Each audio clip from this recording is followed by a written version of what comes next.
कामेश्वर धाम उत्तर प्रदेश के बलिया जिले के कारो ग्राम में स्थित है। इस धाम के बारे में मान्यता है कि यह शिव पुराण और वाल्मीकि रामायण में वर्णित वही जगह है जहां भगवान शिव ने देवताओं के सेनापति कामदेव को जलाकर भस्म कर दिया था। यहाँ पर आज भी वह आधा जला हुआ हरा भरा आम का वृक्ष पेड़ है, जिसके पीछे छिपकर कामदेव ने समाधि में लीन भगवान शंकर पर पुष्प बाण चलाया था। धर्मारण्य में समाधिस्थ भगवान शिव के तीसरे नेत्र से कामदेव के भस्म हो जाने की कथा को महर्षि वाल्मीकि ने उपरोक्त श्लोकों में वर्णित किया है। प्रसन्न ऋषि विश्वामित्र के साथ अवधेश कुमार राम और लक्ष्मण का अयोध्या से व्याघ्रसर बक्सर के सिद्धाश्रम की यात्रा का है। श्लोकों का अर्थ इस प्रकार है। दोनों महाबली राजकुमारों ने प्रातः काल नित्य कर्म, तर्पण और गायत्री मंत्र का जप कर तपस्वी विश्वामित्र को प्रणाम किया और आगे चलने को तैयार हुए। उनको साथ लिए विश्वामित्र उस स्थल पर पहुँचे जहाँ गंगा और सरयू का संगम है। वहाँ पर उन दोनों राजकुमारों ने अनेक उग्रतपा ऋषियों के परम पवित्र आश्रम देखे, जो वहाँ हजारों वर्षों से कठोर तप कर रहे थे। उन परम पवित्र आश्रमों को देख श्री रामचंद्र जी और लक्ष्मण परम प्रसन्न हुए और महात्मा विश्वामित्र से बोले, हे भगवान, ये परम पवित्र आश्रम किसका है और अब यहाँ कौन पुरुष रहता है? हम दोनों को इसका वृतांत सुनने का बड़ा कौतूहल है। दोनों महाबली राजकुमारों ने प्रातः काल नित्य कर्म, तर्पण और गायत्री मंत्र का जप कर तपस्वी विश्वामित्र को प्रणाम किया और आगे चलने को तैयार हुए। उनको साथ लिए विश्वामित्र उस स्थल पर पहुँचे जहाँ गंगा और सरयू का संगम है।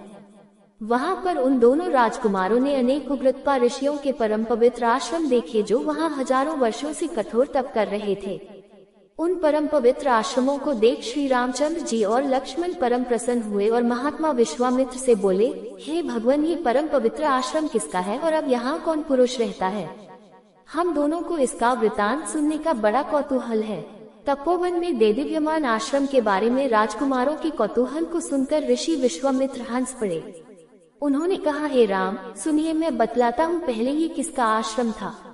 कंदक, जिसको ज्ञानी लोग कामदेव कहते हैं, पहले शरीरधारी था, लेकिन यहाँ तपस्यालीन भगवान शंकर के ध्यान को भंग कर उसने उनके मन में विकार उत्पन्न करना चाहा।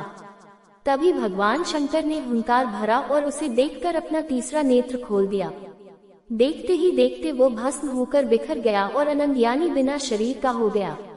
अवध के राजा कबलेश्वर ने 8वीं सदी में यहाँ भगवान शिव के मंदिर का निर्माण करवाया था, जिसकी वजह से इस मंदिर को कबलेश्वर नाथ मंदिर भी कहा जाता है। संयुक्त प्रांत में इस्तमरारी बंदोबस्त के दौरान British governor general Lord Cornwallis ने सरकारी गजट में इस मंदिर के समीप स्थित झील को कबलेश्वर ताल दर्ज किया है। पौराणिक ग्रंथों और वाल्मीकि रामायण के अनुसार त्रेतायुग में इस स्थान पर महर्षि विश्वामित्र के साथ भगवान श्री राम और लक्ष्मण भी आए थे। यहाँ दुर्वासा ऋषि ने भी तप किया था। अघोर पंथ के प्रतिष्ठापक श्री किनाराम बाबा की प्रथम दीक्षा यहीं पर हुई थी। 5. शिव पुराण के अनुसार महाबली तारकासुर ने तप करके ब्रह्मा जी से ऐसा वरदान प्राप्त कर लिया, जिसके तहत उसकी मृत्यु केवल शिवपुत्र के हाथों हो सकती थी। ये लगभग अमरता का वरदान था, क्योंकि उस समय भगवान शिव की भार्या सती अपने पिता दक्ष के यज्ञ में अपने पतिदेव भगवान भोलेनाथ के अपमान से रुष्ट होकर यज्ञ भूमि में आत्मदाह कर चुकी थी।